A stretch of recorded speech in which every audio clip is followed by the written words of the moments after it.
사무엘상 1장 3절 4절.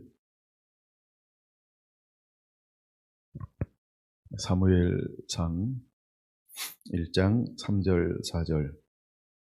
이 사람이 매년 자기 성읍에서 나와서 실로에 올라가서 만군의 여호와께 예배하며 제사를 드렸는데 엘리의 두 아들 홈니와 비느하스가 여호와의 제사장으로 거기에 있었더라. 엘가나가 제사를 드리는 날에는 제물의 분깃을 그의 아내 보닌나와 그의 모든 자녀에게 주고. 아멘. 자, 오늘은 다윗의 장막 29번째 예배드리는 한나. 네. 전체 주제가 다윗의 장막이니까 한번 소주제를 예배드리는 한나 이렇게 잡아보겠습니다. 지금 사무엘상 1장은 어떤 시대일까요? 여전히 사사 시대입니다. 지난번 저희가 사사기를 나눴던 게 벌써 한 달이 지났어요. 그리고 여호수아를 가서 한 달 동안 여호수아를 다루고 있었고, 사무엘상 1장은 사사 시대라고 하는 걸 우리가 기억해야 합니다. 사사 시대의 특징이 뭐라 그랬죠? 자기 속에는 옳은 대로 행하더라. 자기 속에는 옳은 대로 행하던 시대가 사사 시대였다는 거죠. 근데 사사 시대는 누가 죽음으로부터 시작이 되어지냐 하면 여호수아가 죽음으로, 장로들이 죽음으로 이제 어떤 세대가 일어났다? 새로운이 아니고 다른 세대가 일어났다. 그래서 사사 시대는 다른 세대가 일어났어요. 그러면 다른 세대의 특징이 무엇일까요? 여호와를 알지 못하더라. 이게 다른 세대의 특징이라는 거예요. 새로운 세대는 하나님을 알고 하나님을 경외하고 하나님을 존중합니다. 근데 다른 세대는 하나님을 알지 못하는 세대, 하나님을 경험하지 않은 세대, 하나님이 무엇을 행했는지, 어떤 분이신지, 어떻게 이스라엘 가운데 우리 선조들 가운데 어떻게 우리 선조들을 이끌어 왔는지에 대한 것을 전혀 관심이 없어요. 오늘날로 말하면 이렇게 표현할 수 있죠. 역사에 관심이 없다. 그래서 자꾸 역사를 왜곡시킬 수 있다는 거예요. 역사를 왜곡시킬 수 있다는 거예요. 근데 하나님은 반복하는 걸 무지무지 좋아하십니다. 그리고 하나님께서 좋아하는 것 중에 하나는 뭐냐 하면 기억하라, 기억하라, 기억하라, 기억하라는 거예요. 하다못해 홍해를 건너면서도 하나님은 뭘 하기 원했어요? 12지파에서 12사람을 택하여서 뭘 하나씩 들게 했죠? 돌. 그리고 그것을 가지고 건너서 돌 무더기를 만들었어요. 그리고 그것을 통하여 뭘 하기 원했어요? 이것을 보는 자마다 이게 뭐예요? 그러면 뭐라고 얘기하라? 하나님이 이렇게 우리를 애굽에서 인도하여 내었느니라. 하나님이 홍해를 갈라서 우리를 이렇게 인도하여 내었느니라. 하나님이 우리를 쫓아오는 애굽 군대를 다 물에 수장하여 우리를 온전히 건너게 했느니라. 이렇게 하면서 계속 이게 뭐예요? 라고 묻는 자마다 뭘 하기 원하는 거예요? 그 돌무더기를 통하여서 기념하기 원하는 거예요. 기억되기를 원하는 거예요. 뭘 기억하기를 원할까요? 하나님이 행하신 일, 하나님이 이스라엘을 향하여 어떻게 행했는지를 끊임없이 입으로 증조할아버지, 고조할아버지, 그렇죠? 위할아버지, 친할아버지, 그 다음에 아빠, 엄마 다 알기를 원한다는 거예요. 이것이 하나님이 놀라운 뜻인 걸 우리가 깨달아야 합니다. 근데 여러분, 우리가 자꾸 역사를 왜곡하고 또 역사를 잘못 가르치고 또 역사를 배우지 않고 그래요. 마찬가지로 우리가 교회에도 역사가 있어, 그렇죠? 우리의 삶에는 뭐가 있어요? 이력이 있는 것처럼 우리의 삶에도 나름대로 살아온 인생이라고 하는 게 있죠. 우리가 우리의 일생 이렇게 표현하면서 우리가 예를 들어 뭐 5세는 뭐 했고 10세, 15세, 20세, 뭐 25세, 30세에서 5년 주기로 나눠서 우리의 인생을 한번 정리해 볼 수도 있고, 내가 이렇게 살았다라고 하는 것, 그런 것처럼 우리가 하나님을 아는 자가 되어야 되는데 다른 세대가 일어났어요. 다른 세대의 특징은 하나님을 모르는 세대가 일어났어요. 하나님을 모르니까 그들이 어떻게 할까요? 하나님을 찾지 않는다. 하나님을 부르지 않는다. 하나님을 하나님 되게 예배하지 않는다. 근데 그들이 계속해서 바람으로 들려오는 소리가 있었어요. 그래도 또 서당계처럼, 서당계 되면 안 됩니다. 서당계처럼 그래도 뭔가 들어오고 아는 것 같은 것이 있었어요. 예. 그래서 그들이 나름대로 뭘 실로에서 법궤가 있으니까 하기는 해요. 근데 하나님이 받으실 만한 온전한 예배가 없었다라고 하는 거예요. 어, 근데 그 시대에 이제 하나 특징이 뭐냐면 여전히 뭐가 존재하고 있었다? 하나님의 법궤. 그 법궤가 어디에 안치되어져 있었어요? 실로에 안치되어져 있었던 거예요. 오늘 사무엘상 1장에는 매년마다 이렇게 표현하죠. 3절에 보면 이 사람이 매년 자기 성읍에서 나와 실로에 올라가서 만군의 여호와께 예배하여 제사를 드렸는데 이렇게 말하고 있어요. 그러니까 법궤가 어디에 있었다는 거예요? 실로에 있었다는 거예요. 요단강을 건너서 처음에 안착한 곳이 실로입니다. 이제 실로에서 행하는 게 뭐죠? 할례를 행하는 거죠. 그리고 절기를 지켰어요. 그러고 난 다음에 여호수아가 군대 장관 가려고 하는데 군대 장관이 앞서 오셔서 먼저 군대 장관이 하나님이 먼저 앞서 행하는 거죠. 이렇게 해서 시작되는 것이 여리고성을 시작으로 해서 이제 점령하는 전쟁을 치르기 시작을 하는 것입니다. 그래서 지금도 법궤는 어디에 있었다? 실로에 있는 것을 볼 수 있어요. 왜? 매년마다 예배드리러 어디로 올라와서요? 어디로 올라왔어요? 실로로 올라왔어요. 그러니까 실로에 법궤가 있었다라고 하는 거예요. 근데 그 시대 실로에서 사사이면서 대제사장의 역할을 감당하고 있는 인물이 있었는데 이 사람을 일컬어서 우리가 큰 자다, 높은 자다라고 하는 이름의 뜻을 가지고 있는 엘리였다는 거예요. 엘리 제사장, 우리 엘리 제사장, 그다음에 엘리는 사사이기도 했죠. 그래서 그가 98세를 삽니다. 근데 58세에 하나님 앞에 사사로 부름받아서 40년 동안 사사로 활동하게 되어지는 거예요. 40년 동안. 그래서 몇 세까지 산다? 98세까지 산다. 그러니까 40년 동안 활동하고 98세가 사니까 몇 세에 부름받은 걸 알 수 있어요? 58세에 부름받았다. 아직 가능합니다. 네. 예.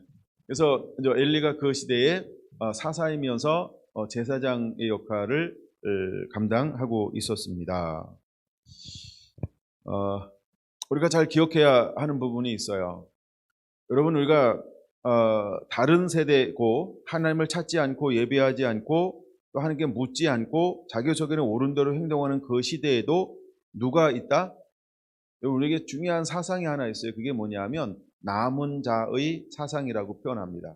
남은 자가 늘 있다는 거예요. 남은 자가 늘 있다는 걸 우리는 기억해야 합니다. 지금 우리가 많은 사람이 이렇게 말을 합니다. 말세야. 근데 말세인데도 어떤 사람이 있을까요? 그렇죠. 하나님의 기쁨, 하나님의 즐거움, 하나님의 행복, 하나님의 소망, 하나님 앞에 말씀대로 흠없이 점없이 살아가는 사람이 있을까요? 없을까요? 그러니까 나 말고 다른 사람이 존재할 거예요. 누군가 존재한다는 거예요. 어딘가 나는 모르지만, 그렇죠? 나는 볼 수 없고 나는 알 수 없지만 누군가는 하나님의 말씀대로 하나님을 경외하며 하나님을 예배하며 하나님을 성숙하며 여호와께 순종하며 단순한 신앙과 믿음을 갖고 하나님의 기쁨이 되어서 살아가는 그 누군가가 있다라고 하는 걸 우리는 기억해야 한다는 것입니다.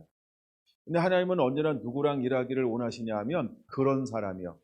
그래서 먼저 사무엘이 등장하기 전에 16장, 사사기 16장에 13장부터 등장하는 사람이 한 사람이 있어요. 이 사람을 걸어서 우리는 삼손이라고 말합니다.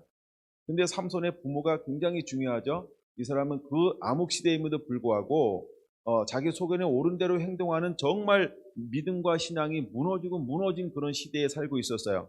여러분 사사 시대가 350년, 400년 뭐좀 이렇게 사이가 되어집니다. 또 우리가 350년이라고 한다면 그 시대가 300년이 지나간 거예요. 이미 300년 동안에 어떤 시대가 다가오고 있어요? 무너지고 정말 점점 영적 빛이 희미하고 어두워지는 그런 시대에 살고 있는 사람 중에 한 사람이 마노아라고 하는 한 사람이었다는 것이죠. 근데 그는 그 시대에 어떤 삶을 살고 있었다? 그렇죠? 하나님이 기뻐하는 경외하는 사람이었다는 거예요. 하나님 앞에 의인이었다는 거예요. 말씀에 거룩한 씨름을 하고 싸움을 하며 그 좁은 길을 걸어내고 있었다라고 하는 걸 우리는 기억해야 한다는 겁니다. 그래서 하나님은 누구를 통하여 일하시냐 하면 마노아라고 하는 한 가정을 통하여서 하나님이 새로운 일을 행하시는 거예요. 근데 이 가정에도 하나의 이제 소원이 있었어요. 그게 뭐냐면 주여 해의 문을 열어 주시옵소서. 해의 문을 열어 주옵소서. 오래도록 그 안에 소망과 소원이 있었어요. 그러던 어느 날 하나님의 천사가 하나님의 사람이 그를 지나가다가 그를 찾아오신 거예요. 그렇죠? 그 만남을 통해서 누구를 얻게 되는 거예요? 아들을 얻게 되는데 삼손을 얻게 되어지는 거예요. 근데 그가 아주 희한한 말씀을 하고 가는 거예요. 물론 희한한 거 우리가 레위기를 알면 희한한 건 아닐 텐데 약간 나실인이 될 것이라고 하는 이렇게 너는 아이를 품어야 되고 이렇게 길러야 되고 이렇게 살아가도록 너는 지도해야 된다라고 하는 나실인이 될 것을 하나님께서 그 부모에게 요구하셨다라고 하는 거예요. 그러면 이 마노아는 삼손을 어떻게 양육하고 길러냈을까요? 그는 하나님을 모하는 사람이었어요. 그렇죠? 꺼져가는 불도 다시 보자. 아직 꺼진 불이 아니에요. 그는 하나님 앞에 의인이었다는 거예요. 나름대로 그 어두운 세상 가운데 빛을 발하고 있었던 사람이 마노아라고 하는 거예요. 그 가정입니다. 빛이 완전히 꺼진 게 아니에요. 그래서 힘쓰고 애쓰고 정말 자기들이 할 수 있는 말씀 앞에 그대로 순종해서요. 하나님이 원하시는 방법으로 삼손을 양육해 냈다는 거예요. 할렐루야. 그렇죠? 예, 마노아의 부부는 삼손을 양육하는데 승리했어요. 물론 그가 전적으로 하나님의 뜻을 다 알고 있는 건 아니에요. 그 다음에 그가 하나님의 계시를 받는 것도 아니에요. 물론 여러 가지 뭐랄까 이렇게 우리가 성경에 완벽하게 나오는 게 아니고 늘 이렇게 연약한 부분들이 여전히 기록되어져 있는 걸 볼 수 있어요. 예, 그러나 하여간 그가 주어진 사명을 온전히 감당해낸 그 시대에 하나님이 기뻐하는 거룩한 통로 중에 한 가정이었던 것을 우리는 부인할 수 없다는 겁니다. 여러분 오늘 이 시대에 우리가 어떤 예배자가 되어야 할까요? 정말 우리 안에 다시 수축되고 회복되어져서 이방인과 예루살렘을 담아낼 수 있는 예배자로 일어나야 되는데 여러분 우리가 어떤 그릇이 되어야 할까요? 여러분 모든 걸 다 완벽하려고 하지 마세요. 하나님이 우리에게 허락하고 주어진 그 사명을 감당하는데 부족함이 없을 정도로 우리가 준비가 되면 하나님의 저와 여러분들을 능히 쓰기에 부족함이 없게 될 걸 믿으시기 바랍니다. 하나님은 우리에게 완벽하라고 말하지 않습니다. 그렇죠? 하나님이 우리를 쓰고 싶은 그 부분대로 준비가 되어져 있으면 하나님이 저와 여러분들을 쓰시고 사용하실 거라고 하는 걸 믿으시기 바랍니다. 자, 그리고 또 얼마의 시간이 지났을까? 이제 그 시대가 지나고 새로운 시대가 또 오는 거예요. 근데 놀라운 건요, 항상 이런 거예요. 항상 이게 끊어지고 또다시 시작되는 게 아니고 하나님의 역사는요, 어떻게 역사하냐면요, 늘 겹친다는 거예요. 겹친다는 거예요. 보통 우리가 3대가 보통은 함께 살고 있죠. 어떤 가정은 4대도 살고 있죠. 어떤 가정은 동시대 5대도 살고 있는 가정이 있을 수 있죠. 우리가 잘 못 봐서 그렇지, 그렇죠? 찾으면 나와요. 근데 보통 우리가 3대는 많이 살죠. 예, 그런 것처럼 하나님의 사람들도 뭐냐면 겹치면서 한 세대가 가고 또 다른 세대가 소리 없이 일어나고 있고 한 세대가 쓰임 받고 있고 이 사람이 쓰임 받는 동시에 또 한 사람들이 자라나고 또 쓰임 받고 또 새로운 세대가 나타나고 드러나고 이것이 역사라고 하는 거예요. 근데 그 중에 또 한 가정이 이제 하나님 앞에 주목받기 시작하는 겁니다. 근데 이 1장 1절에 이렇게 말합니다. 4대를 소개하고 있어요. 4대를. 예. 그게 이제 4대를 소개하는데 에브라임 산지 라마 다임 소빔에 에브라임 사람 엘가나라 하는 사람이 있었으니 그는 여로함의 아들이요 엘리후의 손자요 도후의 증손이요 숲의 손손이더라 하면서 누구를 소개하고 있습니까? 엘가나라고 하는 한 사람을 소개하고 있다는 거예요. 엘가나를 왜 소개하고 있을까요? 사무엘의 아버지가 될 것이기 때문에 엘가나를 소개하고 있는 것입니다. 마태복음에서 이제 요셉을 소개하는 이유가 어디 있을까요? 그를 통하여서 이 땅 가운데 그렇죠 혼인한 마리아를 통하여 예수님께서 오실 것이기 때문이라고 하는 것입니다. 그런 것처럼 엘가나를 소개하고 있어요. 여러분 엘가나라고 하는 것은 레위지파의 사람인데 그 이름의 뜻이 하나님의 소유 이런 뜻을 가지고 있어요. 하나님의 소유다라고 말하고 있죠. 근데 그에게는 아내가 2명이 있었다라고 이야기합니다. 근데 한 사람의 이름은 한나고 한 사람의 이름은 보닌나라는 나자 돌림인가 봐요. 네, 그래서 한나, 보닌나. 예. 라고 하여간 두 하여간 아내가 있었습니다. 근데 차이점이 있는데 하나는 뭐냐면 보닌나에게는 자식이 있고 한나에게는 자식이 없었더라라고 하는 겁니다. 이렇게 하면서 시작하는 거예요. 이렇게 하면서 시작하는 거예요. 근데 이 가정이 어디에 살고 있냐면 라마라고 하는 예루살렘에서 2시간을 걸어가야 하는 거리쯤에 살고 있었다는 거예요. 그 당시 2시간 거는 거는 그냥 걷는 것도 아닌가요? 그래서 좀 멀다고 생각 좀 해주세요. 그러니까 약간 저 시골 마을에 살고 있는 이 사람이 엘가나였다라고 하는 거예요. 엘가나였다라고 하는 거죠. 그래서 이제 거기 살고 있는데 매년마다 예배를 드리러 어디로 올까요? 그때는 예루살렘으로 올라가는 곳이 아니고 어디로 올라가요? 실로로 올라갑니다. 실로로 올라가요. 그럼 실로에서 실로까지 올라가서 예배를 드리는데 매년 올라갔다는 거예요. 그리고 매번 올라갔다는 거예요. 그걸 우리가 이제 지난주에 배웠죠? 하나님 앞에 남자는 매년 몇 번 올라가야 된다? 3번 올라가야 된다라고 했죠. 그러면 엘가나는 몇 번 올라갔을까요? 3번 올라갔다고 이렇게 믿으시기 바랍니다. 3번 올라가는 거예요. 3번. 그럼 3번 올라갈 때마다 때로는 자기만 가기도 하고 가족을 데려가기도 하고, 그렇죠? 그다음에 부인 나가난 자녀를 또 함께 데려가기도 하고 이런 식으로 해서 매년마다 가서 하나님 앞에 실로에 올라가서 하나님 앞에 뭐 하는 사람이었다? 뭐 하는 사람이었다? 예배하는 사람이었다. 그럼 먼저 우리가 그것을 기억해야 합니다. 지금 이 시대가 어떤 시대인데 자기 소견에 옳은 대로 행동하는 세대인데 그럼에도 불구하고 그 시대에 2가지 형태의 예배가 있었다는, 하나는 형식적 예배, 또 하나는 진정한 예배. 항상 우리가 형식적인 예배 가운데 진정한 예배가 있고 진정한 예배 가운데 형식적인 예배자가 있다는 거예요. 그럼 여러분은 오늘날 우리가 팬데믹을 통하여서 예배에 여러 가지 어떤 이런 이제 압박도 많이 받고 있는 시대에 우리가 살고 있잖아요. 여러분 이런 시대에 여러분은 어떤 예배자인가요? 여러분은 어떤 예배자인가요? 하나님 받으실 만한 예배자 가운데 속하여져 있는 가짜인가요? 받으실 수 없는 가짜 가운데 속해 있는 진짜인가요? 여러분 우리의 이 환란은 무엇을 드러나게 만들 것이냐면 우리의 정체성을 드러나게 만들 거라고 하는 겁니다. 여러분 추수 때가 되어야 되면 선명하게 드러나는 게 있어요. 그게 뭐냐 하면 가라지는 어떻게 될 것이고 알곡은 어떻게 될 것인지가 점점 선명해진다는 거죠. 그러니까 우리가 교회 안에 어떤 존재가 있냐 하면 진짜로 예배드리는 사람이 있고 형식적으로 예배를 드리는 사람이 있다라고 하는 거예요. 그러니까 그 시대도 자기 소견에 옳은 대로 행동함에도 불구하고 중간중간 사사가 일어나서 하나님을 경외하고 섬기는 것을 통해서 예배의 명맥은 끊어지지 않았다. 근데 그 시대의 주류가 무엇을 쫓아가고 있었다? 다 자기 소견에 옳은 것을 쫓아가고 있었다. 그래서 환난과 핍박이나 고난이 오면 자기가 아쉬울 때는 하나님을 찾는 것처럼 보였다. 그냥 모습만 보인 거야. 근데 사사가 죽으면 곧바로 어디로 갔어요? 각기 자기 일로 갔죠. 왜 그럴까요? 이게 가짜라는 거예요. 사사가 있고 힘들고 어려우면 하나님 막 찾아요. 모든 문제가 다 해결되어지고 편안해지면 뭐예요? 각자 자기 소견에 옳은 대로 행동해요. 이게 뭘까요? 그 안에 뭐가 없는 거예요? 하나님을 향한 경외함이 없어요. 사랑함이 없어요. 존중함이 없어요. 진짜가 아니라는 걸 보여주는 거예요.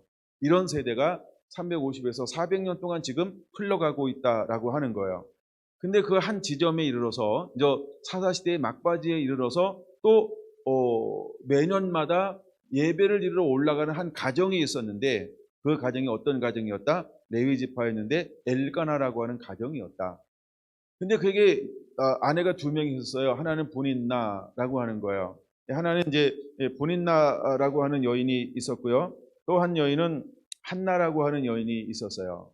근데 둘 사이에 차이점이 하나 있었다라고 하는 거예요. 자, 한번 볼까요? 4절 5절 보면 4절 5절 보면 엘가나가 제사를 드리는 날에는 제물의 분깃을 그의 아내 보닌나와 그의 모든 자녀에게 주고 이렇게 말합니다. 그러니까 예배 드리는 날, 그럼 이 예물은 어떤 예물이냐면 화목제물을, 희생제물을 드리는 거, 하나님 앞에. 희생제물을 드리면, 희생제물은 드리고 남는 것은 뭐냐면 가족들에게 나누어서 함께 이렇게 먹고 마실 수 있었어요. 그래서 화목제물을 드린 거죠. 근데 꼭 습관이 하나 있었는데 그게 뭐냐면 한나에게는 갑절을 주니 이는 그를 사랑함이라 이렇게 말합니다. 그러니까 한나는 어떤 여인이냐면 남편의 지극한 사랑을 받고 있는 여인인 것을 보여주고 있는 거예요. 예. 그러니까 한나에게 지금 문제가 생긴 것은 사랑을 못 받아서 문제가 생긴 것이 아니라고 하는 걸 하나 보여주고 있다라고 하는 거죠. 남편이 무지무지 사랑해요. 그래서 첫 번째 부인이에요. 첫 번째 부인이에요. 근데 아기를 못 낳아. 그래서 두 번째 부인을 얻어서 불인나를 통하여 무엇을 얻었어요? 자녀를 얻게 되었던 거예요.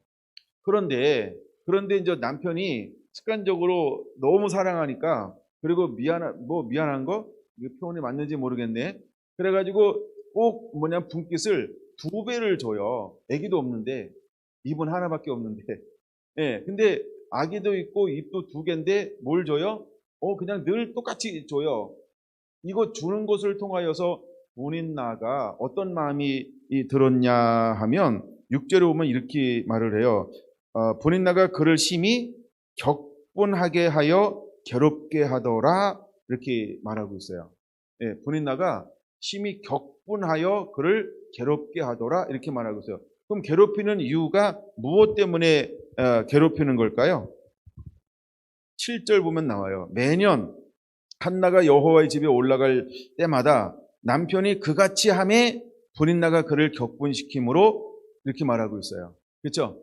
예배를 올라갈 때마다 하여간 이렇게 했다는 거예요. 그러니까 분인나 입장에서 볼 때는 저기는 입도 하나고 우리는 입이 최소한 아들 1명이면 자녀 1명이면 입이 2개잖아요. 아니 저기는 입이 하나인데 왜 많이 주고 나는 입이 2개인데 맨날 조금 줘? 이거에 대해서 육적으로 생각한 거예요. 사랑받지 않음이라고 생각한 게 아니고 차별한다 생각하는 거예요. 차별한다라고 생각을 한 거예요. 예, 여러분 우리가 이렇게 생각할 수가 있어요. 그렇게 생각할 수 있죠. 근데 격분시키다라고 하는 이 단어가 뭐냐면 성가시게 하다 이런 뜻이 있고요. 그 다음에 괴롭히다 이런 뜻이 있고요. 그 다음에 화나게 하다 이런 뜻이 있어요. 여자들이 잘하는 거예요. 이해가 되죠? 이게 이제 여성성이 가지고 있는 묘한 감정이 때로 분인나를 통해서 한나에게 드러나고 있다라고 하는 겁니다. 예, 그걸 그대로 보여주는 거예요. 그러니까 분인나는 여전히 어떻게 행동하는 사람이냐 하면 자기 속에는 옳은 대로 행동하는 사람이라는 거예요. 뭐 하고 있으면서도 매년마다 뭐 하러 올라가요? 하나님 앞에 예배하러 올라가요. 우리가 예배하러 올라간다 그러면 경건한 것처럼 보이죠. 신실한 것처럼 보이죠. 말씀의 사람이고 율법의 사람이고 막 이렇게 보일 수 있잖아요. 근데 그 인격이나 인품은 뭐예요? 예배 드리는 거하고 상관이 없어요. 예. 그 먹을 것 조금 차이 죽여준다고 늘 격분을 하면서 어느 순간부터 누구를 굉장히 괴롭히기 시작했어요. 예, 형님을. 한나를 괴롭히기 시작하는 거예요. 한나를 계속해서 괴롭히기 시작을 하는 거예요. 그러니까 한나는 남편이 주는 것으로 인해서 뭐라고 그럴까요? 그냥 의문의 일패?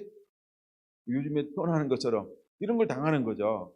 의문의 일패를 당하는 거예요. 왜? 근데 이 본인나의 격동시킴이 너무너무 심해지기 시작하는 거예요. 근데 여기 계속 잘 봐야 돼요. 예배를 드리는데 언제 예배를 드렸더라? 매년이라고 표현하고 있다는 거예요. 그렇죠? 아까 3절에도 매년이라고 말하고 있죠. 그 다음에 또 한 번 매년이라고 7절에도 말하고 있죠. 그러니까 매년마다 3번씩 올라가서 예배를 드린다라고. 이건 세월이 흘러가고 있다라고 하는 걸 단적으로 보여주고 있는 한 장면이라는 거예요. 그럴 때마다 특별히 그렇죠. 예, 그럴 때마다 분인나라고 하는 여인을 통해서 뭘 당하는 거예요? 스크러치를 당하는 거죠. 예, 마음의 상함을 당하는 거예요. 무엇 때문에 이런 걸 당할까요? 한 이유가 있는데 그 이유가 뭔지 아시죠? 남편의 사랑을 더 받고 있으므로 우리가 말하면 시기와 질투라고 표현할 수 있어요. 쉽게 말하면. 그러니까 시기와 질투를 통해서 계속해서 이걸 당하고 있는 거예요. 예, 그래서 격분을 당하고 있다라고 하는 겁니다. 그러던 어느 날 예배를 드리러 올라갔는데 한나가 누구 앞에 나가냐 하면 남편 앞에 나가서 지금 당신이 나에게 2배 줬잖아요. 근데 동서가 분이나가 나를 계속해서 시기하고 못 살고 계속 나를 막 시기하고 질투해요. 이제 2배 주지 말고 똑같이 주든가 아니면 분이나 좀 더 주세요. 라고 이렇게 얘기할 수도 있었겠죠. 이건 성경에 없는 거고 제가 하는 얘기입니다. 예. 그러니까 뭐 그런 얘기 할 수 있겠죠. 제가 한나 좀 이렇게 높이 띄우려고 한번. 그러니까 뭐 그렇게 할 수 있을 것 같아요. 근데 엘가나가 철이 들들었잖아요. 그러니까 한나 말을 들을까요? 안 들을까요? 들어주면 좋은데 너무 미안한 거야. 이게 남자 마음은 또 그런 게 있어요. 그렇죠? 예. 남자 마음은 그런 게 있어요. 그래서 너무 미안하니까 내가 해줄 수 있는 게 내가 널 충분히 사랑해 주는 거 알아. 근데 뭐가 안 생겨요? 아이가 생기지 않는 거예요. 내가 한나가 뭘 지금 원하고 소망하는지를 아는데 그것을 위해서 밤자리를 안 하는 게 아니에요. 근데 그렇게 사랑하고 아껴주고 그렇게 챙겨줘도 안 되는 거예요. 근데 성경 보면 거기에 2번 기록되어져 있는데 지금 그 가운데 누가 개입하고 있어요? 누가 개입하고 있어요? 여호와께서. 그렇죠? 여호와께서 뭐 하지 못하게 하시더라. 5절 마지막 부분 그에게 임신하지 못하게 하시니 이렇게 번역을 했어요. 임신하지 못하게 하고 있다는 게 지금 임신을 누가 맡고 있는 거예요? 사랑을 충분히 받음에도 불구하고 이렇게 표현합시다. 야한 표현이에요. 뜨거운 밤을 그렇게 많이 보내면에도 불구하고 사랑하니까 그리고 미안하니까 이제 계속 의문의 일파를 막 예배 때마다 당하는 걸 알잖아요. 그래서 하여간 계속해서 사랑하고 더 아껴주고 더 마음 주고 더 뭔가 걸 더 하는 거야. 그러면 그럴수록 좀 분이 나가 좀 안 그랬으면 참 좋을 텐데 그게 또 뜻대로 안 되잖아요. 그렇죠? 또 씹어가지고 또 애기 낳고 이러면 괜히 막 세진다. 안 세지면 굉장히 좋은데 이래가지고 계속 격분을 시키는 거야. 한나를. 안 그러면 얼마나 좋아요. 그렇죠? 근데 격분을 시키니까 한나가 너무너무 힘들고 괴로워하니까 누구도 힘들까요? 엘가나도 힘든 거예요. 그리고 엘가나 속에 분인나를 바라보면 어떤 눈으로 바라봤을까? 막 분이 날 거예요. 이름이 분인나잖아요. 그래서 그때 웃어주는 거예요. 그래서 하여간 그 분인나를 바라볼 때 하여간 좀 안 그랬으면 좋겠다라고 하는 마음을 가질 거예요. 남자들이 원하는 것 중 하나는 뭐냐 하면 평화. 잘하고 한다 그런 거 별로 없어요. 그런 거 있는 인간도 있어요. 근데 대부분은 그냥 평화하기를 원해요. 평화하기를 원해요. 아마 이 엘가나가 그런 마음을 가지고 있었을 거예요. 근데 분인나라고 하는 이름의 뜻이 있어요. 혹시 뭔지 아시나요, 여러분? 내가 한번 소개해 준 것 같은데 흑장미. 어우, 하여간 나름대로 여기 하여간 막 이렇게 멋있게 생긴 건데 하여간 흑장미래요. 하여간 그래, 하여간 그래. 예. 한나라는 이름의 뜻이 있어요. 한나는요, 은혜로운 자, 풍성한 은혜, 은총 이렇게 줄여서는 은혜, 은총 이렇게 부르기도 합니다. 한나를. 그러니까 한나는 은혜로운 자예요. 그런 은총을 입은 자예요. 한나는. 근데 지금 은혜가 나타나요, 안 나타나요? 은총이 나타나요, 안 나타나요? 안 나타나. 안 나타나요. 근데 지금 우리가 잃어버리지 않을 것이 있어요. 그게 뭐냐 하면 매년 예배하러 올라갔다는 거예요. 그래서 이 엘가나의 가정과 한나와 본인나와 이 가정에는 늘 뭐가 살아있다? 예배가 살아있다는 걸 우리가 깨달아야 돼요. 그러니까 이 시대에 자기 소견에 옳은 대로 행동함에도 불구하고 지금 예배를 드리는 거야. 근데 예배를 드리는데 우리가 이제 예배에 초점이 있어요. 내 집은 만민이 뭐 하는 집이 되길 원합니까? 기도하는 집이 되길 원하는 거예요. 기도하는 집이 되길 원해요. 근데 하나님께서 한나에게 기도하는 법을 가르치는 거예요. 기도하는 법을 가르치는데 처음에는 누굴 통해서 기도하는 법을 가르쳤냐 하면 본인나를 통하여 기도하는 법을 가르치는 거예요. 근데 처음에 한 번 올라가고 2번 올라가고 또 3번 올라가고 1년 지나고 2년 지나고 3년 지나고 그럴 때는요. 늘 누구 앞에 나가요? 남편 앞에 나가요. 남편 앞에. 7절 보면 이렇게 말하죠. 남편이 그같이 하매 본인나가 그를 격분시품으로 그가 울고 먹지 아니하니. 그럼 이거 얼로 나갔다는 거예요. 남편 앞에서 울면서 먹지 않아. 그럼 남편 마음이 어떨까요? 네, 그렇죠. 예, 하여간 막 이제부터는 저 그냥 막 예, 싸울지도 몰라요. 막 엄청나게. 예. 본인나에게 격분을 얼마나 했을까? 그러지 말라고. 그 다음에 8절 보세요. 그의 남편 엘가나가 그에게 이르되 한나여 어찌하여 울며 어찌하여 먹지 아니하며 어찌하여 그대의 마음이 슬프느냐? 한나가 누구한테 나갔다고요? 남편에게. 지금 뭐하러 올라갔다고요? 예배하러요. 근데 마음이 속상할 때마다 어디로 갔다고요? 어디로 갔다고요? 어디로 갔다고요? 그럼 우리는 어디로 가야 될까요? 남편이 날 속상하게 할 때마다. 여보, 어디로 가야 될까? 사모님. 속상하게 할 때마다 어디로 가야 돼요? 여러분이 눈치채셔야 되는데 안 갈 거예요? 네, 속상하게 할 때마다 어디로 가야 할까요? 10절로 넘어갈게요. 한나가 마음이 괴로워서 어디로 갔어요? 여호와께 나갔어요. 지금 하나님께서 폐문을 뭐 했어요? 닫으셨죠? 임신하지 못하게 하시니, 그렇죠? 6절 여호와께서 그에게 임신하지 못하게 하심으로 그의 적수인 브릿나가 그를 심히 격분하게 하여 괴롭게 하더라. 그걸 여기는 적수라고 표현하고 있어요. 그걸 왜 브릿나는 적수의 역할을 감당해야 할까? 이건 약간 제가 꼭 그런 건 아닐 수 있지만 약간 좀 제가 오버해서 한번 해석을 해보려고 합니다. 하나님은요, 브릿나를 통해서 한나를 뭐 하는 여인으로 만들고 싶어 하는 거예요? 그쵸? 기도하는 여인으로 만들고 싶은 거예요. 너 남편을 찾아가! 남편만 찾는 게 아니고, 너 지금 뭐 하러 왔어요, 여기요? 예배하러요. 지금 뭐 하러 왔다고요? 예배하러요. 근데 예배하러 올 때마다 두 개씩 주면서 브릿나가 뭐 하기 시작했어요? 격분이요. 근데 브릿나가 집에서 격분시킨 게 아니라 뭐 하러 올라와서 격분시켜요? 하나님을 예배하러 올라왔는데 계속 격분시키니까 예배가 될까요? 안 될까요? 예배가 될까요? 안 될까요? 형식적인 예배는 되는 거야. 근데 그 시대의 예배가 보통 어떤 예배일까요? 보통 형식적인 예배예요. 그 중에서 하나님이 지금 한나를 어떤 예배자로 만들어가고 있는 거예요?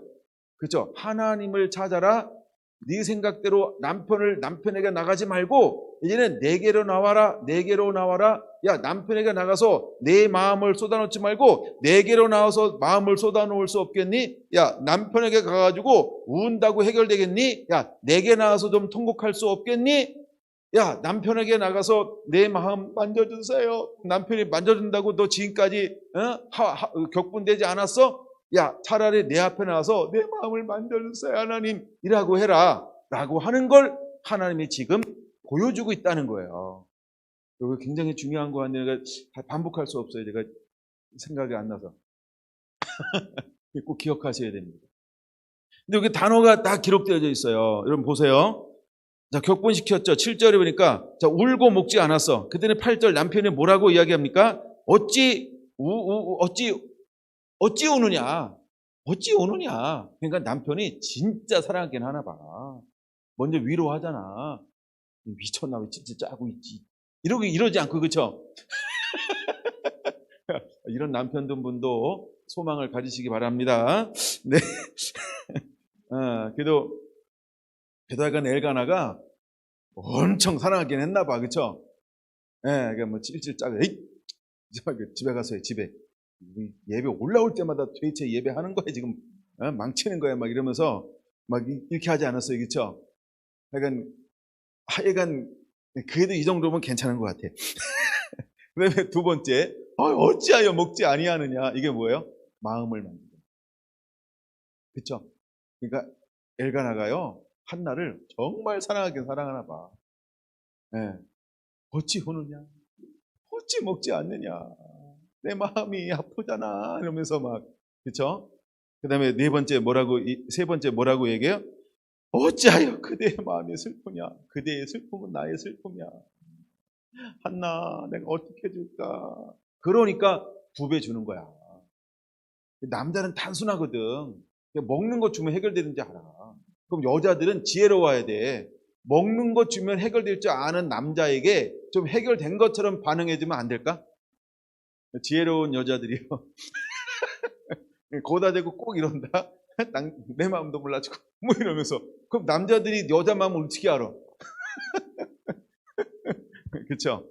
표현하세요. 표현을 좀 해주세요. 네, 남자 시험에 들게 하지 마옵시고. 아니면 남자 보고 철없다고 얘기를 하들 말든가. 근데 내가 이거 읽으면서 야, 참 엘가나가 정말 사랑하는구나. 그리고 자기가 할 수 있는 거는요, 엘가나로서 할 수 있는 걸 다 하고 있는 거야. 내가 볼 땐 나보다 훨씬 난 남편이야. 철든 남편. 앞서가는 남편이야, 엘가나. 내 주변에 이런 남편이 있으면 아우 진짜 안 보고 싶어요. 그 정도로 잘하는 남편이 엘가나예요. 네, 이제 그 한나에게 브린다가 적수인지 모르지만 저한테는 그 엘가나가 적수야. 너무 잘해, 너무 잘해, 너무 잘해. 예. 그러면서 뭐라고 이야기하는지 아세요? 내가 그대에게 10아들보다 낫지 아니하냐 하니라. 그러니까 지금 그 안에 핵심이 무엇인지를 보여주고 있죠, 사실은. 그렇죠? 그 핵심은 뭐가 있는 거예요? 나 자녀를 낳고 싶은데 자녀가 없잖아요. 그러니까 자녀 외에는 그 무엇으로도 이 한나를 달랠 수 없다는 걸 누구도 알아요? 엘가나도 압니다. 그래서 엘가나가 수없이 수많은 밤을 노력했지만 안 되는 거예요. 안 되는 이유를 이미 우리는 알고 있죠? 하면 2번이나 기록해놨어요. 뭐라고요? 막았다는 거예요, 하나님. 요 하나님이 막으시니까 안 된다는 거예요. 근데 하나님이 안 된다는데 그걸 인간이 할 수 있을까요? 인간이 할 수가 없어요. 그럼 여기에는 뭔가 하나님께 지금 원하는 게 있다는 걸 빨리 우리가 눈치채야 돼요. 우리가 하려고 하다가 우리가 힘쓰고 애쓰다가 우리가 5년 달려고 10년 달려고 15년 달려고 20년 달려왔는데 안 된다 그러면 내가 지금 남의 다리 긁고 있는 거예요. 정말 중요한 걸 놓치고 있는 거예요. 무엇인가 아버지의 마음 시원케 해드려야 되는데 내가 원하는 걸 고집하고 있는 거야. 누가 원하는 걸 해야 되는데 그분이 원하는 걸, 그분의 뜻, 그분의 마음, 그분의 원하는 게 어디든지 그분 거를 우리가 초점을 맞춰야 되는데, 근데 브린나를 통해서 한나가 뭘 당하냐면 격분함을 당해요. 격분함을. 그래서 어느 날 또 예배하러 올라왔다가 이때는요 한나가 이제 더 이상 누구한테 안 나가요? 남편한테 안 나가. 왜 남편한테 안 나갈까? 나가 볼 만큼 나가봤는데 이 인간이 결정적일 땐 날 못 알아줘. 서운하지. 시험 들지 마시고 이게 엘가나가 안 사랑하는 게 아니고 엘가나가 예배 오기 전에 그쵸? 뒤돌아보니까 나에게 충분히 할 만큼 해. 근데 안 됩니다. 한나가요 그 속에서 스스로 뭐 하기 시작하는 거예요? 깨닫기 시작합니다. 스스로 한나가 누굴 찾아가기 시작합니까? 이게 힘으로 능으로 되는 게 아니고 하나님께 나가야 됩니다. 하나님이 해주셔야 돼요. 근데 잘 보세요. 이 시대가 무슨 시대라고요? 사사시대. 사사시대의 특징이 뭐라고요? 자기 생각에 옳은 대로 가는 거예요. 근데 이 한나가 자기가 해볼 만큼 다 해봤는데 안 될 때 드디어 이 여인은 무엇을 돌아보기 시작했어요? 그쵸? 말씀을 돌아보기 시작했어요. 말씀이 뭐라고 그랬지? 율법이 뭐라고 그랬지? 그래서 이 여인은 스스로 뭘 찾아가기 시작합니까? 말씀을 찾아. 뭘 통해서? 고난을 통해서, 격분됨을 통해서, 상처를 통해서, 아픔을 통해서. 왜 하나님께서 우리에게 이런 아픔을 허용할까요? 깨달으라.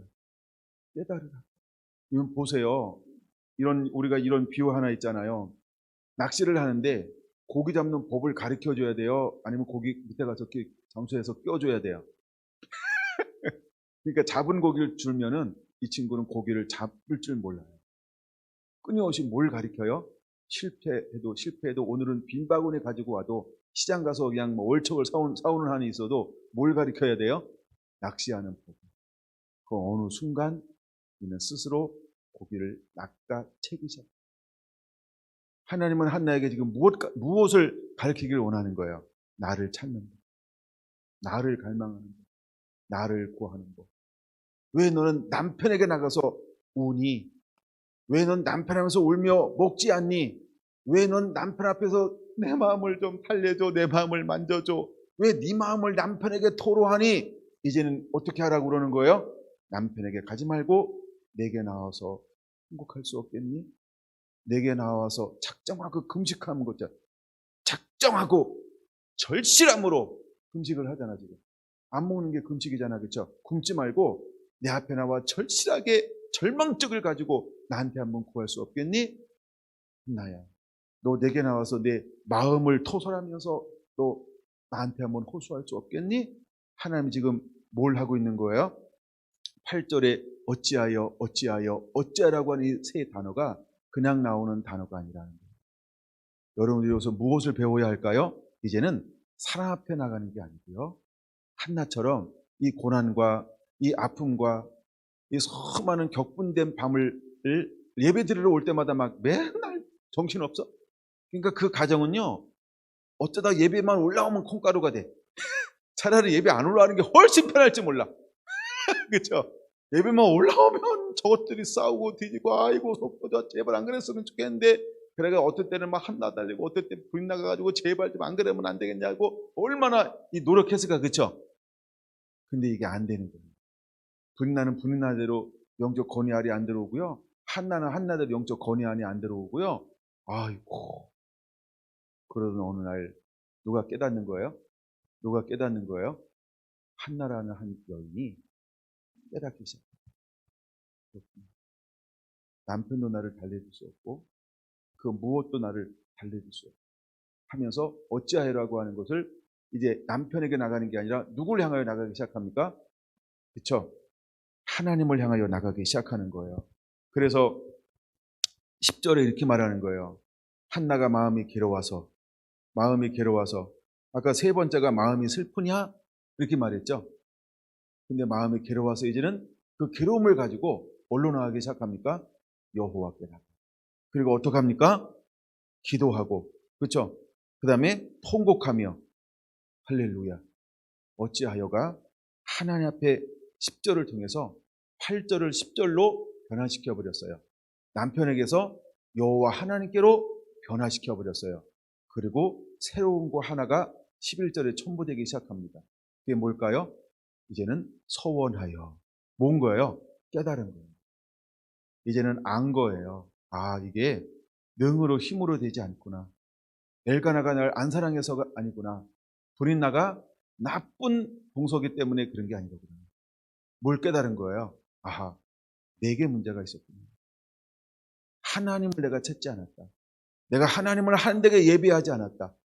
내가 하나님을 예배하러 올라온다고 하면서 하나님을 한 데게 예배하지 않았구나. 내 마음을 하나님께 쏟아놓지 않았구나. 내가 하나님 앞에 희생의 제물, 하나님이 원하시는 번제의 제물, 하나님께서 원하시는 속죄의 제물, 내가 온전히 죄인인 걸 몰랐구나. 내가 부족한 걸 몰랐구나. 자기 자신을 철저하게 뒤돌아보기 시작한다는 거예요. 무엇을 통해서? 매년 예배하러 올라왔지만 그 예배에 실패한 예배의 삶을 통해서 그 어느 순간 이 한 여인이 깨달음이 오기 시작했어요.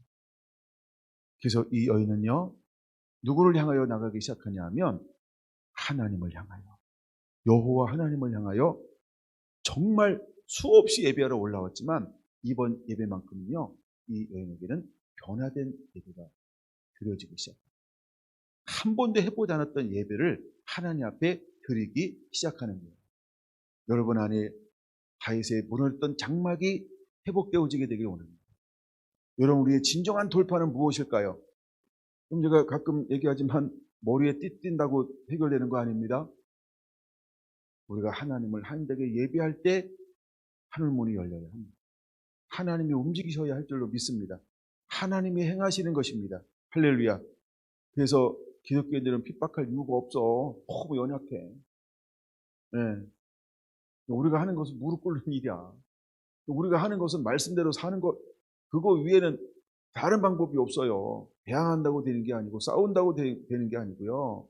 여러분, 우리의 방법은 하나님을 하나님에게 예배할 때, 할렐루야. 그래서 하나님은 우리가 위정자들에서 기도하라고 말하고 있고요. 법을 지키라고 말하고 있고요. 순종하라고 말하고 있고요. 하나님은 그렇게 예수님도 신약에 그렇게 말씀하고 있어요. 여러분, 우리가 할 수 있는 방법이 이제는 무너졌던 예배가 회복되어지는 거예요. 여러분, 성결한 교회가 뭘까요? 정말 하나님의 말씀 안에 그대로 세워져서 주님 원하시는 신부로 단장되어지는 거예요. 여러분 안에 그런 예배가 일어나게 되기를 예수님의 이름으로 축원을 드립니다. 할렐루야. 11절 볼게요. 서원하여 이르되 만군의 여호와여 만일 주의 여종의 고통을 돌보시고 나를 기억하사, 이 기억하사를 나를 생각하사, 생각이란 단어 하나 더 넣어놓으세요. 번역을 우리는 기억하사 이렇게 번역했지만 똑같은 생각하사도 같은 번역이에요. 그래서 생각하다라고 적어놓으면, 그리고 잠시 19절 갔다 올게요. 19절. 그들이 아침에 일찍이 일어나 여호와 앞에 경배하고 돌아가 라마의 자기 집에 이르니라. 엘가나가 그의 아내 한나와 동침함에 같이 읽을까요? 시작. 생각하신지라. 하나님이 우리를 생각하셔야 돼요. 그러면 하나님이 우리를 언제 생각할까? 하나님이 우리를 언제 기억하실까? 간단해요.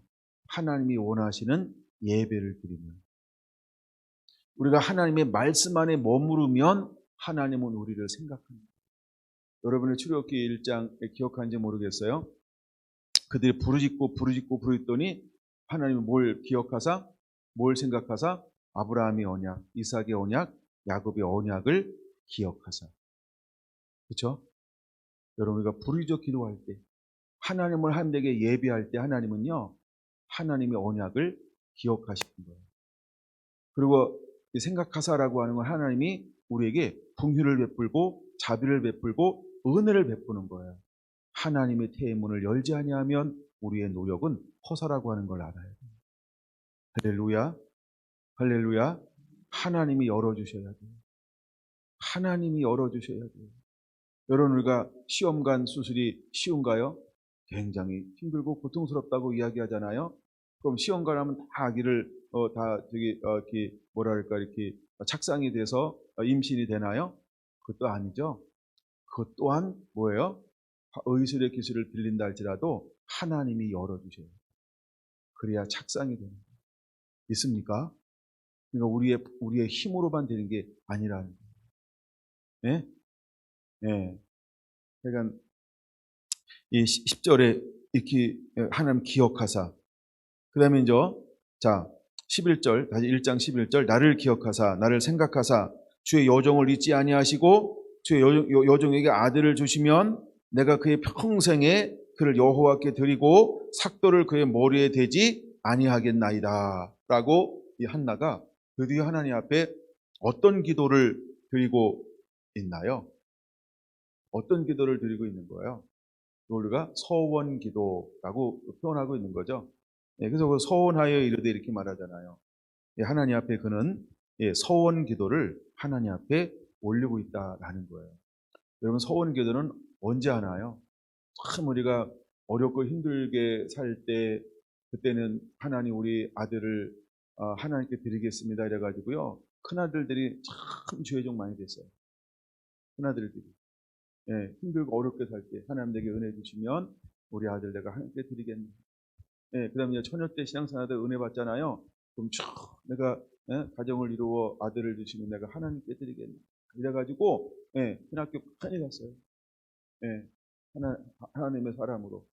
근데 이제 요즘에 이제 우리가 하나님이 일하는 방법이 꼭 목회만이 아닌 삶의 현장에서도 전부 다 하나님의 사람이잖아요, 그렇죠?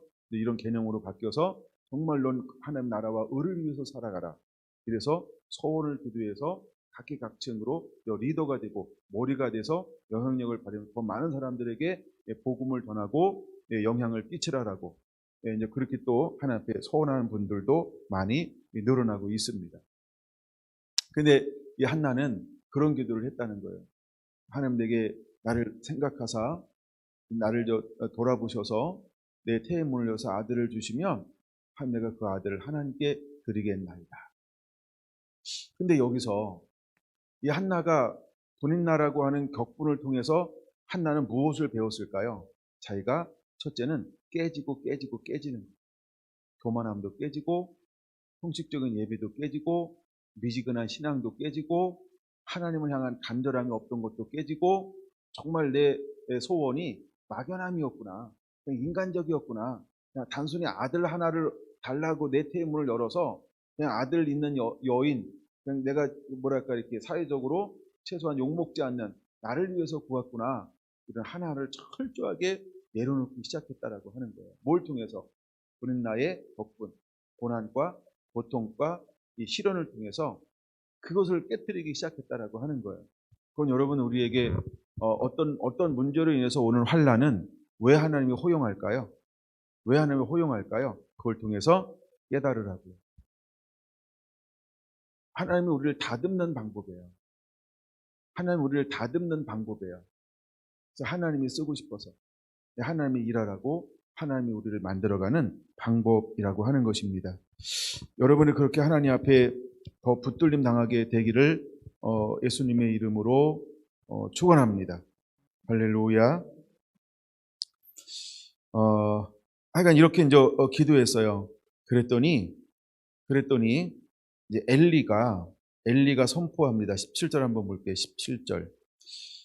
16절 먼저 볼까요? 당신의 여종을 악한 여자로 여기지 마옵소서. 내가 지금까지 말한 것은 나의 원통함과 격분됨이 많기 때문이다 하는지라. 예, 원통함과 격분됨이 많음을 통하여 그는 어떤 기도를 하나님 앞에 올리게 돼서요? 서원기도. 예, 11절에 기도를 한 거예요. 근데 이 기도를 하는데 이 여인요, 어떻게 기도했나요? 10절에 보니까요, 10절에 있고, 어떻게 기도했나요? 하나님 앞에 오래 머물러서 기도하고 있는 장면이 있죠. 예, 그는 하나님 앞에 오래 머물러서 기도하고 있어요. 그래서 그 여인은 하나님 앞에 무엇을 지금 쏟아내고 있어요? 예, 여호와 앞에 내 심정을 이렇게 쏟아놓고 있는 것을 볼 수 있어요. 약간 이것을 보고 이제 엘리 제사장과 이야기하면서 자기를 변호했어요. 그런 다음에 잘 보셔야 됩니다. 이 시대가 영광이 희미한 시대예요. 영광이 희미한 시대예요. 근데 이 기도를 누가 지켜보고 있어요? 그렇죠? 제사장이신 사사인 엘리가 지켜보고 있었다라고 하는 거예요. 물론 9절에 이런 말씀이 있어요. 그때의 제사장 엘리는 여호와의 전 문설주 곁 의자에 앉아 있었더라. 거기가 이제 제사장이 앉아 있는 장소이기도 합니다. 근데 그걸 기도하는 걸 다 보고 있는 거예요. 그래서 그에게 다가가서 대화를 나누었어요. 그런 다음에 엘리가 이 여인을 향하여 뭐라고 선포합니까? 굉장히 중요한 거예요. 17절. 엘리가 대답하여 이르되 평안히 가라. 하나님이 오셔서 하나님이 응답 줬어요? 누가 응답 줍니까? 엘리가요. 그럼 엘리가 평안히 가라 그러면 변화가 일어날까요? 변화가 일어날까요? 변화가 일어날까요? 일어납니다. 그게 중요합니다. 여러분 때때로는 주의 종이 한마디 하는 게 그게 중요합니다. 입술로 선포하는 것도 굉장히 중요합니다. 근데 이렇게 말합니다. 평안히 가라. 이스라엘의 하나님이 내가 기도하여 구한 것을 허락하시기를 원하노라지 허락하노라가 아니죠. 그렇죠? 그러니까 엘리는 허락하기를 원하노라. 이건 엘리 입장에서 할 수 있는 일이에요. 근데 그 다음 거 보셔야 돼요. 아까 이제 그러고 났더니 18절에요. 한나의 얼굴에서 무엇이 사라져 버렸을까요? 와, 무엇이 사라져 버렸다고요? 근심빛이 없어졌더라. 이거 여러분 어떻게 이해하실래요? 이게 이해가 되나요? 왜 근심빛이 사라졌을까요? 이게 믿음이다. 이게 믿음이다. 이게 믿음이다. 이게 믿음이에요. 하나님의 사람, 그 한 말을 이 여인은 뭘로 취했어요? 하나님의 음성. 하나님의 음성. 그 믿음으로 잡아. 한나는 이것을 믿음으로 잡아. 그리고 이 여인은 돌아갔어요. 19절 아침 일찍 일어나서 여호와 앞에 경배하고 돌아가 다시 예배하고 돌아갔어요. 라마에 갔어요. 근데요 돌아갔는데 놀라운 일이 일어나는 거예요. 엘가나가 그의 아내 한나와 동침하며 지금 이 여인은 뭘 하기 원했어요? 아이를 낳기를 원했어요. 그래서 그렇게 사랑하는데 불구하고 하나님께서 뭐 하고 있어요? 막으시고 있어요. 근데 돌아가서 본인나하고 동침하는 게 아니고요. 한나하고 동침 못했어요. 그러니까 얼마나 사랑하는지를 알죠. 근데 그때 하나님이 뭘 하셨어요? 여호와께서 그를 생각하시. 그러면 뭘 생각한 걸까요? 하나님의 생각과 11절에 나오는 한나의 생각이 맞아떨어졌다. 한나가 소원했어요.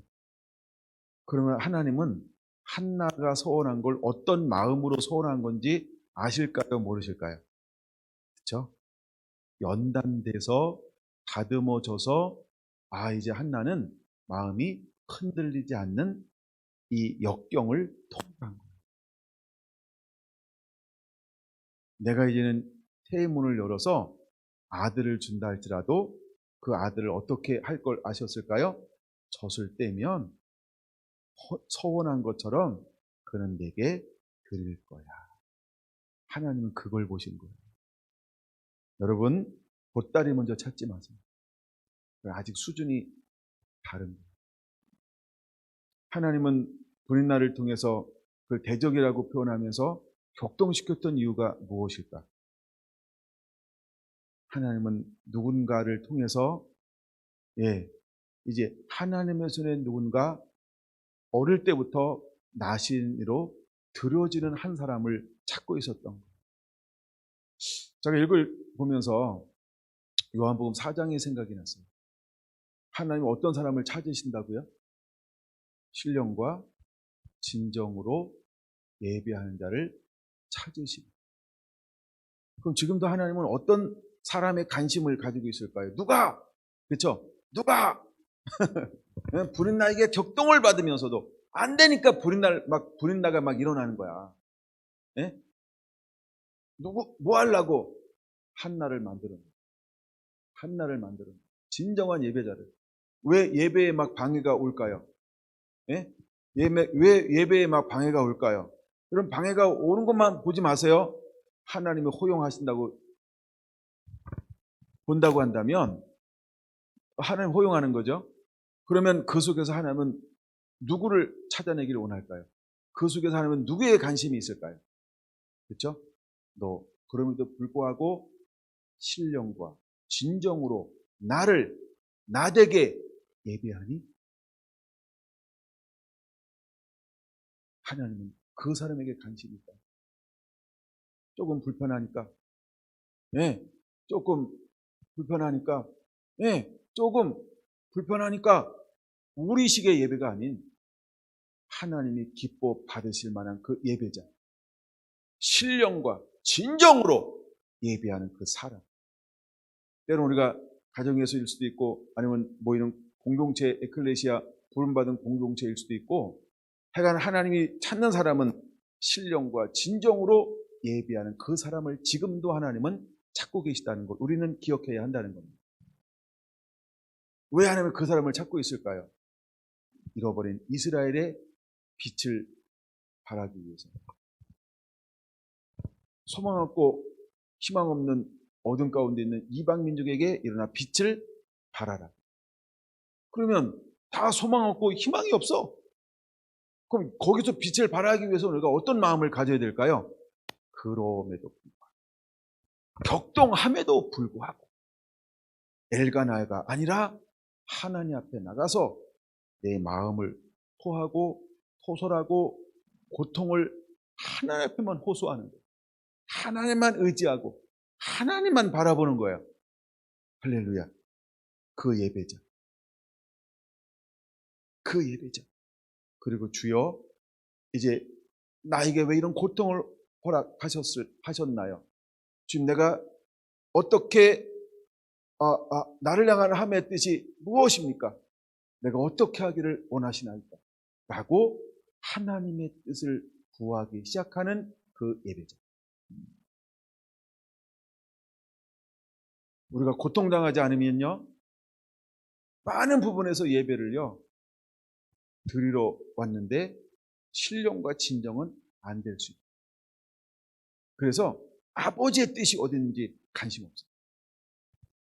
이 시대에 하나님이 무엇을 원하는지 우리가 관심을 안 가질 수 있어요. 자기 만족, 자기 희락이, 자기 평안이. 나 21일 동안 기도해. 야, 나 40일 동안 기도해. 내가 집회를 주최했지. 나 매일 모여서 중보한다. 나 매일 새벽을 특별히 깨우고 있어. 물론 그러진 않겠죠? 초점이. 근데 이제 하나님이 원하는 사람은 우리가 다 하나님 원하는 사람이 되야 됩니다. 신령도, 진정. 예배하는 하나님은 지금도 찾고 있다. 하나님은 한나를 통하여서 일하고 싶어 하십니다. 그러면 이 시대에 이렇게 고통받고 고난받는 사람이 한나 한 사람이었을까? 진짜 반응이 없나 봐요. 애기 못 낳는 사람이 한나 한 사람이었을까? 또 부인이 하나 둘만 있을까? 셋도 있고 넷도 있었을까?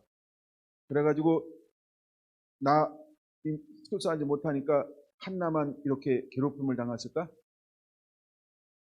이런 여인이 이 한 가정뿐이었을까요? 근데 그 수많은 가정에 하나님은 똑같이 어떤 기회를 주고 있는 걸까요? 그렇죠? 너의 방법이 아닌, 너의 만족이 아닌, 너의 아들이 아닌, 그렇죠? 네가 원하는 것이 아닌, 너 내게 한번 길을 기울여 볼 수 있겠니? 야, 너 한번 내게, 하나님 내게 뭘 원해서 이러는 거예요? 라고 그 한마디 한번 해볼 수 없겠니? 우리는요, 하나님이 원하는 뜻이 무엇인지를 관심이 없어요. 그냥 힘듭니다. 그냥 괴로움, 그냥 귀찮은, 그냥 벗어나고 싶은 거예요. 그냥 뭐가 되고 싶은 거예요. 우리가 그렇게 하나님을 예배하고 중보하고 그렇게 뭘 한다 할지라도요, 여러분 우리의 초점이 한나처럼은요, 하나님 내게 무엇을, 내가 어떻게 하기를 하고 내 마음을 어디다가 토설하기 시작해야 돼요. 어디다 나서 통곡하기 시작해야 돼요. 내 마음을 어디다 쏟아놓기 시작해야 돼요. 하나님. 내가 원하는 게 아니고, 주님, 이 시즌을 통해서 무엇 하기를 원합니까? 주님, 내가 무엇 하기를 원합니까? 하나님의 뜻이 무엇인지를 구하는 그 기도. 언제까지요? 응답될 때까지, 나를 만나줄 때까지. 할렐루야. 그럼 내가 한번 했는데 응답이 없는데요. 그리고 우리가 속을 수 있는 것 중에 하나 있어요. 물론 이게 틀린 건 아닌데 꼭 맞는 것도 아닌 것이 있어요. 이 말이 좀 이상하긴 하다. 이게 장경동 선생님이 쓰는 언어 중에 이런 게 있긴 하더라고요. 갑자기 생각이 났어요. 뭐냐 하면, 감동받았어요 이랬는데 그 감동이 올 수 있죠. 근데 그 감동이 틀릴 수 있어요. 감동받았대. 사람 만나면 감동받아서 이런 얘기 해요? 안 해요? 감동받았다는 거. 그럼 감동받았다면 내가 일단 할 얘기가 없어. 감동받았다는데 그러면 난 기다려봐야 돼. 그럼 해보세요. 감동받았다니까. 그래서 감동을 받았는데 되는 것이 있고 안 되는 것. 그러면 나는 어떤 감동을 받아야 됩니까? 여러분, 감동을요 좁혀세요. 나도 답을 있는 건 아니에요. 감동을 좁히세요. 넓히지 마. 하나님의 음성을 넓히지 마. 아무거나 붙잡고 하지 말고 좁혀. 내가 기준이 좁다 그러면 하나님이 넓은 길로만 빌려줄까요? 좁은 곳으로 와서 또 말씀해 주실까요? 난 믿어요, 하나님. 내가 좁은 기준을 가지고 있으면 반드시 하나님이 좁은 이 기준을 비집고 들어와서 내가 깨닫고 들을 수 있도록 말씀해 주시고. 왜? 내가 듣기를 원하는 거니까. 그렇죠? 그래서 우리가 실패할 수 있는 것 중에 하나가 뭐냐면 은혜 받았대, 감동 받았대, 응답 받았대, 이게 하나님의 뜻이래. 그러면 세월이 지나면 응답이 나름대로 있어야 될 거 아니야, 그렇죠? 아, 다 60년 지나서 응답될 건가? 아니, 세상에 그런 것도 있지만 좀 오늘 아침에 좀 기도하면 오늘 응답 받으면 안 될까? 뻔한 기도, 그렇죠? 아니, 오늘 기도하면 오늘 막 일어나야지. 그래야 뭐 우리 신나고 좀 재밌고 이런 거 아닌가요? 여러분 밥을 먹었는데 이틀 뒤에 배불러 온다? 되게 이상하겠죠? 우리가 감동받았다 그러면, 우리가 감동 붙잡고 순종했어요 그러면 내 삶 가운데 무엇이 계속해서 일어나야 돼요? 그렇죠? 이것이 현상으로, 응답으로 일어나는 것도 수없이 가지고 있어야 됩니다. 물론 감동이라고 하는 건 다 빠른 시일 내에 응답받는 거 아닌 거 다 알아요. 근데 제가 그거 얘기하는 거 아닌 거 아시죠? 여러분, 많은 사람들이 하나님을 예배한다고 한다는 거예요. 근데 왜 이 시대에 한나만 이렇게 특별하게 불러서 하나님이 쓰실 수 있었을까? 그래서 정말 오늘 이 시대를 살아가는 저 여러분들이요, 한나이기를, 정말 하나님의 은총받은 자이기를 원하고요, 하나님의 은혜로운 자, 은혜를 받은 여인이 되기를 원합니다. 하나님이 한나에게 주목한 이유는 무엇이었을까? 이 여인은 조금 하나님 다듬으면, 조금 하나님께서 격동시키면 믿음으로 설 수 있는 여인인 걸 하나님 아십니다. 그래서 하나님께서 원하는 시간만큼 이 여인을 격동시킵니다. 그걸 허용한 거예요. 이 여인이 깨닫기 시작합니다. 그런 어느 날 남편 앞에 나가면 어찌하여 울고 있니? 사랑하잖아. 어찌하여 먹지 않아? 나도 안 먹을 거야. 마음 아파. 남편 사랑받잖아. 어찌하여 이렇게 마음에 괴롭니? 내가 부인 나가서 막 혼내줄까? 때로는 있는 데서 혼낼 거고, 때로는 없는 데서 혼냈을 거고, 본인, 엘가나가 진짜 그래요? 그렇죠? 엘가나도 나름대로 할 만큼 다 해봤을 거야. 엘가나가 얼마나 멋있는 남편인 걸 알아요. 이게 성경 알면 보이고 성경 모르면 안 보이는 게 하나 있어요. 그게 뭐냐면, 나중에 이제 1장에 가가지고 뒤에 이제 한 장 넘어가면, 내가 젖을 뛴 위에 하나님께 드리겠습니다라고 할 때 남편이 허용하나요? 허용하지 않나요? 허용하죠. 허용을 하죠. 22절 보세요. 22절. 오직 한나는 올라가지 아니하고 그의 남편에게 이르되, 누구에게 말하되? 그러니까 여자가 혼자 손했다고 여자 혼자 드리는 것은 율법이 아니에요. 신명기에 보면 뭐라고 하면 남편이 허락을 해야 돼요. 그래야 함께 드릴 수 있어요. 그래서 이 한나가요, 얘기하는 거예요. 이번 예배는 당신은 혼자 올라가셔서 나는 지금 아기를 키우고 젖 먹어야 되니까 우리 같이 합작이 너무 길이 멀어요. 예, 그러니까 올라갔어요. 그래서 하는 말이 뭐냐면, 젖을 뗀 다음에 내가 그를 데리고 가서 여호와 앞에 뵙게 하고 거기에 영원히 있게 하리이다. 그때 남편이 뭐라고 이야기를 해요? 그대의 소견에 좋은 대로 하여. 와, 그쵸? 엘가나를 나쁘게 보면 안 돼요. 물론 연약한 부분이 있어.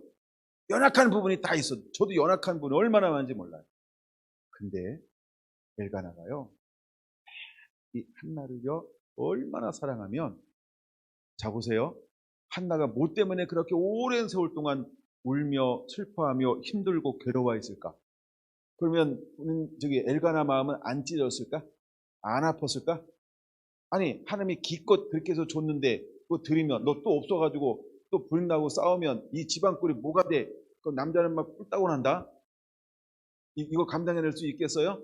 나 그거 안 해? 어허이, 무슨 소리야? 어허이. 이럴 수 있다는 거예요, 엘가나가. 그쵸?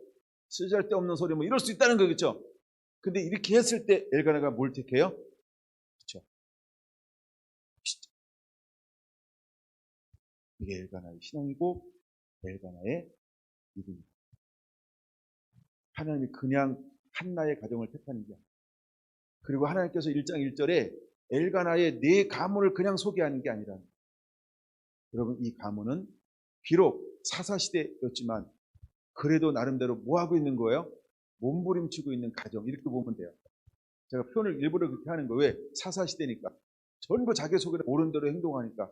그리고 정말 그 하나님의 말씀대로 사는 것이 희미하게 보이지 않는 시대에 같이 살아가고 있음에도 불구하고 그 속에서 뭐 하고 있는 집안일까? 이 집안이. 그렇죠? 예배하려고 분투합니다. 예배하려고, 나름대로 예배하려고. 네? 나름대로 하나님을 하나님께 섬기려고 얼마나 힘쓰고 애쓰는지 몰라. 그걸 누가 보고 있는 거예요? 하나님이 그걸 보고 있는 거예요. 근데 그 중에 하나님께서 누구랑 결혼하는 걸 본 거예요? 엘가나가 한나랑 결혼하네. 근데 하나님께서 한나에 뭘 보셨을까요? 중심점입니다. 지금은 그가 다듬어져야 되지만 다듬어지기만 하면 주의 손에 붙들리면 존귀하고 보배롭고 귀하게 쓰임받을 수 있다라고 하는 걸 누가 보신 거예요? 그래서 어떤 시즌을 보내게 하는 거예요? 다듬어지는 시즌을 보내게 하는 거예요. 할렐루야. 그런 다음에 남편이요, 뭐라고 이야기한다? 그대의 소견에 오른, 그대의 소견에 오른 대로 하소서, 이렇게 이야기합니다. 그리고 이제 다 드리고 물러갔을 때요, 하나님께서 그 가정에 2장 18절, 2장 18절, 2장 21절 보세요. 2장 21절, 하나님이 그 가정을 어떻게 축복해 주시는가? 여호와께서 한나를 돌보시사 그로 하여금 임신하여 세 아들과 두 딸을 낳게 하였고 아이 사무엘은 여호와 앞에서 자라니라. 할렐루야. 와우. 근데 이 기도도 누가 풀어놓는지 혹시 아시나요? 누가 풀어놓는 거야? 이 기도 누가 풀어놓는 거예요? 하나 위로 올라가서 20절, 이게 누가 선포하고 있어요? 그쵸? 엘리가 선포하고 있는 거예요. 너무너무 멋있는 장면이에요. 그래서 엘리가 엘가나와 그의 아내를 뭐하고? 축복하여 이르되 여호와께서 이 여인으로 말미암아 내게 다른 후사를 주사 이가 여호와께 간구하여 얻은 바 아들을 대신하게 하기를 원하노라 하였더니 그대로 자기 집으로 돌아가매. 그냥 엘리가 선포만 하면 하나님이 뭐 하시는 거예요? 기억하사. 하나님이 뭐 하시는 거예요? 돌보시사. 와우! 하나님은 이렇게 일하는 걸 좋아하세요. 할렐루야.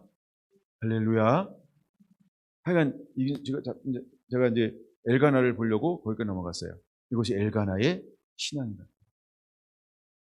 그럼 여러분, 우리가 남편 된 신앙, 아내 된 신앙, 어떤 신앙이어야 되는지 이건 중요하고, 오늘은 다윗의 장막을 초점을 가지고 나가고 있기 때문에 우리가 뭘로 봐야 될까? 예배 드리는 한나. 그럼 여러분, 이제 우리는 예배가 어떤 예배여야 할까? 그렇죠? 우리가 한 번에서 안 뚫렸다, 두 번에서 안 뚫렸다, 또 예배하러 나와가지고 밥만 먹고 가지요, 그럴 수 있어요. 예배하러 와가지고 얼굴 보고 가지요, 그럴 수 있어요. 그렇죠? 눈두장 찍고만. 예배하러 왔다가 그냥 앉았다 갈 수 있어. 오늘 너무 피곤해. 막 이러고 예배하러 왔다가, 그렇죠? 뭐 딴 것도 맞게 하고 갈 수 있어요. 근데 그러던 어느 날 우리가 한 번은 우리 안에 이 10절, 11절이 좀 일어났으면 좋겠어요. 1장 10절, 11절. 네? 우리 안에 한 번은 이런 일들이 일어나야 한다는 거예요. 이제는 우리가 정말 전심을 다해서 전력을 다하여, 이거 어디서 나눴던 것 같다. 전심을 다하여.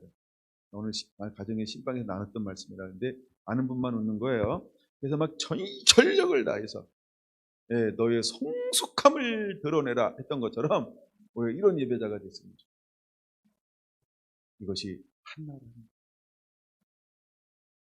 여러분, 이 부분이 굉장히 중요해요. 이 부분이 이제 열리면 그 다음에 새로운 것들이 열리기 시작하는 거예요. 이제 크게 두 가지가 열릴 거예요. 하나는 엘리 세대가 끝나는 게 열리는 거고요. 또 하나는 새로운 세대가 열리는 게 시작이 되어지는 거예요. 그래서 중요한 겁니다. 다윗 장막을 다룰 때. 여러분 안에도 오늘은 예배드리는 한나. 나는 과연 하나님 앞에 어떤 예배자인가? 나는 자꾸 사람 앞에 나갔나? 내가 해결하려고 했나? 아니면 이제 한나처럼, 그렇죠? 하나님 앞에 통곡하며, 하나님 앞에 기도하며, 하나님 앞에 마음을 쏟으며, 하나님 앞에 오래도록 기도하면서 내 심정을 다 토하며, 그냥 있는 그대로를 토하는 거야. 이게 한나 기도예요. 워낙 그다 못 봤네. 그래서 마음을 그대로 다 토해내 하나님 앞에. 그랬더니 하나님이 그쵸 그 기도를 들어주시는 거예요. 근데 그 기도의 핵심 중에 하나가 뭐냐면 11절의 내용이 핵심 중에 하나라는 거예요. 그리고 실제로 그 한나에게 아이를 주었을 때 한나가 어떻게 합니까? 젖을 뗀 후에 하나님께 가지고 나가 그대로 하나님께 드린다라고 하는 거예요. 그러니까 하나님께서 한나에게 뭘 보셨어요? 드린 나에게 뭘 보셨어요? 그렇죠? 여러분 이 마음의 중심됨은 굉장히 중요합니다. 여러분들이 그렇게 하나님을 평상시에서부터 섬기는 그런 마음을 가지고 있어요. 이 중심이라고 하는 건 굉장히 중요합니다.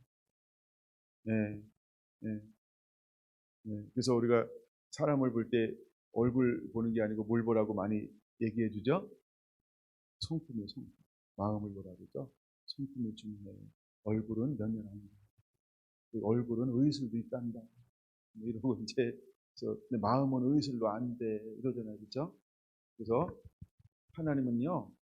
엘가나와 본인나 그다음에 한나 이 세 사람을 통하여서 한나라고 하는 한 사람을 만들어내기 위해서 이런 걸 허용하고 막으시고 또 사랑받게 했고 또 사랑받는 그 가운데서 이 어느 순간 한나는요 갈 길을 찾아내고 있는 걸 볼 수 있어요. 우리 성결한 성도 한 분 한 분들이 그런 갈 길이 열려지게 되기를 예수님의 이름으로 축원합니다. 아멘.